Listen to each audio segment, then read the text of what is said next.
Welcome everyone to section 5.2 continued. This is part 2 of 5.2. We're factoring trinomials into the product of binomials. Let's take a look at our first example, second example, x squared minus 12x plus 35. First thing you should notice is, number one, we have no coefficient of x squared. That makes things a little easier for us. But the second thing we should notice, our last term is positive. What does this mean? Well, if our last term is positive, that means the signs match inside the parentheses, so signs match. Okay, just so we are on the same page here, we're always going to be factoring these trinomials into binomials like this. And if we have this last term positive, that means these signs need to match. If they don't match, we'd have a negative number. A positive times a negative or a negative times a positive would give us a negative last term. Okay, that's not the case here. Here it's positive, so they have to match. They either both have to be positive or they both have to be negative. Now our middle term also gives us some indication of what the signs need to be. Here we see the middle term is negative. Well, that means that they both need to be negative. If the last term is positive, okay, last term is positive, that means they need to match. And if the middle term is negative, that means they both need to be negative, okay? Because otherwise we can't get a sum equaling a negative number if they're both positive. It's impossible. So we know we're going to have two negatives inside. So that's an indication of what we're going to be looking for. Now, anytime it's just a coefficient of 1 for the first term with x squared, we know we're going to have an x and an x. So that just leaves our last slot, okay, for both of these parentheses. So we need to look up the factors of 35. So what are our factors of 35? Well, we know we have 7 and 5. We know we have 35 and 1. Okay, but here's the deal. It's negative. So we need to have some negative factors that gives us a positive 35. Okay, middle term negative, we need to look of negative factors. So technically negative 7 times negative 5 will give us positive 35, and negative 35 times negative 1 will give us positive 35.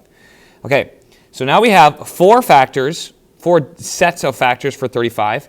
We need to look for the ones that yield a sum of negative 12. This gives us positive 12. We already said we can dismiss these two because they're both positive. We're looking for negative numbers. So here we have a sum of negative 36. That's too big. Here we have a sum of negative 12. So we know that this is going to be the factors that we use. It has a sum of negative 12. So we're going to use negative 7. So we're just going to put 7 here and then 5 here because this is the negative 5 and negative 7. And we're done. That's it. If we want, we can check our answer. I'm going to do this one time, and then I'm just going to trust that you guys are going to do this. So we have x times, whoops, I missed. X times x gives us x squared minus 5x. Then we have negative 7x times positive 35. As you can see, we get x squared minus 12x, the sum of those two like terms, and then plus 35 because we have a negative times a negative. So we checked your answer. We're good. Moving on to the next one. Okay, again, we have two parentheses. We're going into two binomials, product of two binomials. Then we have positive 1 for our coefficient of x squared. So we're going to have x and x. That's the easy part. Now, here's the more difficult part is we see that this is negative.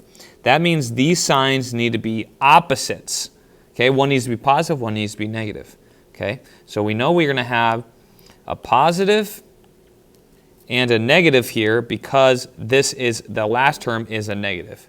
Okay, now which one is positive, which one's negative? Well, we need to look at the factors of negative 24 first. So negative 24, what are our factors of negative 24? Well, we could have a positive 6 and negative 4, positive 6. We could have a negative 8, positive 3, positive 8, negative 3. We could have, oops, I realized I just did the same thing here. I meant negative 6, positive 4. There we go. We could have 12, negative 2, negative 12, positive 2. Okay, we could have positive 24. And I know I'm doing lots of these for a reason, okay?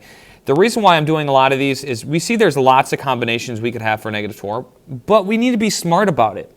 We know if our coefficient of our middle term is positive 2? Number one, we know that the bigger number needs to be positive. Okay, so the bigger factor must be positive. Bigger factor equals positive because the positive team won. Okay, bigger number wins. So if the middle term is positive, then that means the bigger factor is also positive. Okay, that's my warning to finish up soon. So here we know that this can't be, this can't be, this can't be, because all those numbers have the factors, the bigger factor negative. So we can't pick any of those. We also know that the difference of the factors, since the signs are opposites, the difference of the factors needs to be positive 2. Here it's 23, here it's 10, here it's 5, here it's 2. Okay? So anytime we have opposite signs, we're looking for the difference of the factor adding up to the middle term. So in this case, it would be 6 and 4 because a 6x times or added to a negative 4x would give us positive 2x. That's a way we can kind of check our answer quick without foiling for the whole thing. And that's the correct answer. So this is our answer. We have x plus 6 and x minus 4. Okay, we have a couple more examples. Woo! We have a couple more examples. Let me just start doing these a little quicker. Okay, so here we have a negative last term and a negative middle term. That means the bigger one must be negative. So we're going to have an x and x. Okay, that goes there. Then we think of our negative. Our factor is negative 4. Remember, one needs to be positive, one needs to be negative because the last term is negative. Okay, last term negative. Signs are opposites. That's what we're looking for. Okay, now, factors of 54 that have a difference of 3. Okay, difference of 3. Well, I know right away 9 and 6. Okay, but which one's negative? Well, we need to have the bigger one be negative because the middle term is negative. So we're going to have negative 9, positive 6. And that's how we do this quickly. Okay, let's go ahead and show you another one and see if you can figure it out. We have a coefficient of 2. Now, there's a really complicated way to do this. I just like playing around with the different numbers. So if we're looking for our first lot, having a sum of a product of 2x, we just need to have x, 2x, and x. There's no other factors of 2x other than x times 2x. Okay, for 2x squared, sorry. Then we think of our factors of positive 3. Factors of positive 3 we know are 3 and 1, and we know it's going to be positive, positive because both terms are positive. So now we just need to play around with the different possibilities. We could put a 3 here and a 1 here and make them both positive. Okay, but now for this method, anytime we have a coefficient of positive 2, we need to check our answer, okay, completely by foiling, okay? So we're going to say 2x squared, 2x times x, plus 6x plus 1x plus 3. You're going to learn really quick that the only terms we need to really check are the inside and outside terms because that's the one that adds up to the middle term. Okay, that's the one we're interested in. We already know that 2x times x will give us 2x squared. We already know that. We already know that 3 times 1 will give us 3. So the first and last terms are the easy one. It's a middle term that's tough. And notice how we currently have it set up. 6x and 1x will add up to 7x. That's no good. So we need to change this up a little bit. Instead of plus 1 plus 3 there, let's try it here. We're going to have 3 here and 1 there. What happens? Well, when we multiply, again, only the outside and inside terms, what do we get? This time, we get 2x times 1. Oops, sorry. 2x times 1 gives us 2x. Then 3 times x gives us 3x.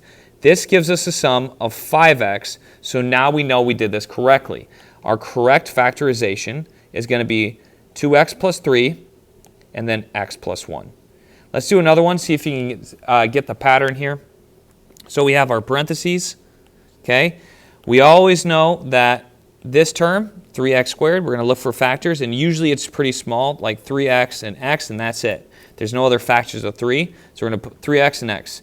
This is where it's going to get a little bit more complicated. We have negative here, so we're going to have opposite signs. One's going to be positive, one's going to be negative, and then we're going to have a positive middle term. So the bigger product needs to win and be positive, okay? So Let's go ahead and think of negative 15. This one's going to be a little bit more difficult. We have negative 15. We have a bunch of possibilities here. We could have a positive 5, negative 3, negative 5, positive 3, 15, 1, negative 1, negative 15, positive 1. Okay, let's go ahead and just start with positive 5 and negative 3. Now, the tricky thing is we have to put the 5 and the negative 3 here, and then we also have to switch them. We have to switch them here and check that. We have to check a bunch of different combinations. I think this is the easiest way to do it, plus it builds some skill in foiling, okay? So let's go ahead and check this one. I left it here. We already know we have to have opposite signs. I already have opposite signs based on how I drew this here. Okay, we can see the negative 3, positive 5. Okay, now let's check the outside and the inside terms. So we have outside and inside terms. We already know our last term is going to be correct. 5 times negative 3 is going to be negative 15. 3x times x will give us 3x squared. So our middle term is going to give us negative 3x. Our outside term is going to give us positive 15x. That's too big. Okay, we want 4x. We need something closer together. So let's switch them. What I mean by switch them is I want to put the, let's put negative 5 over here. Negative 5, and then positive 3. So I changed it up. Instead of doing this one, I'm going to try, that one's not crossed out completely. Okay, I'm going to try just changing the signs, changing position. So we're going to try negative 5, positive 3. Okay, when we do this, let's check. Okay, so rewind a second. I just want to do this just so we're not too confused. I'm going to switch.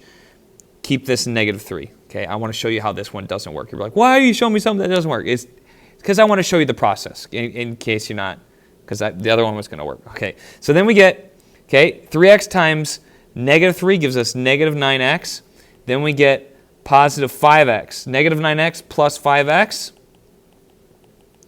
gives us negative 4x. So we're close. If we have the opposite sign, we know we're close. We probably just need to switch the signs. Okay, so we're going to switch the signs here. Okay, this is what I had before, and I didn't want to give it away just yet. Okay, so we're going to switch the signs to make it negative 5 and positive 3. Now we're going to check this again. Foil outside and inside terms only. We get negative 5x, positive 9x. 9x minus 5x gives us 4x.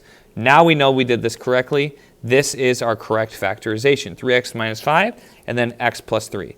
If ever you're in doubt and you're not sure, foil. Foil the whole thing out, and you're going to see that it works out. We have 3x squared plus 9x, minus 5x minus 15. 3x squared, we only can combine these ones, the middle terms, and usually plus 4x minus 15. That's what we started with, so we know we did this correctly. This is going to be our final answer. So I hope you learn a few tips that will save you some time when foiling. We're going to have one last time for a video, one last video, a short one if you want to learn how to solve by substitution. But I wanted to make sure I got through this section first. Hope you enjoyed. See you soon.